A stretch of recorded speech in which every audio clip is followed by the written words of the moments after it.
Fact number 1।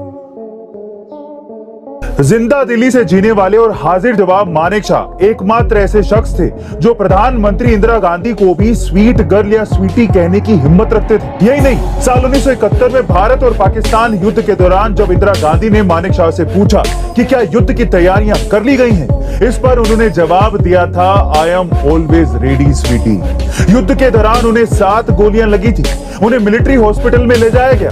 जब doctor ने उनसे पूछा कि क्या हुआ है आपको, तो उन्होंने हंसते हुए कहा, अरे कुछ नहीं, बस एक गधे ने लात मार। Fact number 2। एल्बर्ट आइंस्टाइन हवाई यात्रा कर रहे थे, तो उन्होंने अपने बगल में बैठे एक भारतीय से पूछा कि क्यों ना इस सफर में एक दूसरे से सवाल जवाब किए जाएं, जिसमें मैं तुमसे एक सवाल पूछूंगा।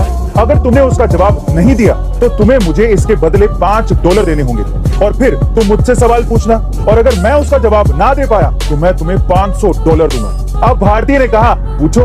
तो आइंस्टाइन ने उससे अपना पहला सवाल पूछा कि बताओ, यहाँ से चांद कितनी दूरी पर है। अब इस बात का जवाब इंडियन को नहीं पता था, तो उसने अपनी जेब से $5 निकालकर आइंस्टाइन को दे दिए। अब उस इंडियन की बारी आई, तो उसने आइंस्टाइन से पूछा कि ऐसी कौन सी चीज है जो पहाड़ पर 3 पैरों से चढ़ती है और 4 पैरों से नीचे उतरती है। अब इस सवाल पर तो आइंस्टाइन भी सोच में पड़ गए। उन्होंने अपनी पूरी साइंस, नॉलेज सब कुछ लगा ली और लास्ट में हार मानकर $500 उस इंडियन को दे दिए। फिर आइंस्टाइन ने कहा कि तुम इसका उत्तर तो बताओ। तो उस इंडियन ने तुरंत अपनी जेब से $5 आइंस्टाइन को निकाल कर दे दिए और कहा कि मुझे भी नहीं पता।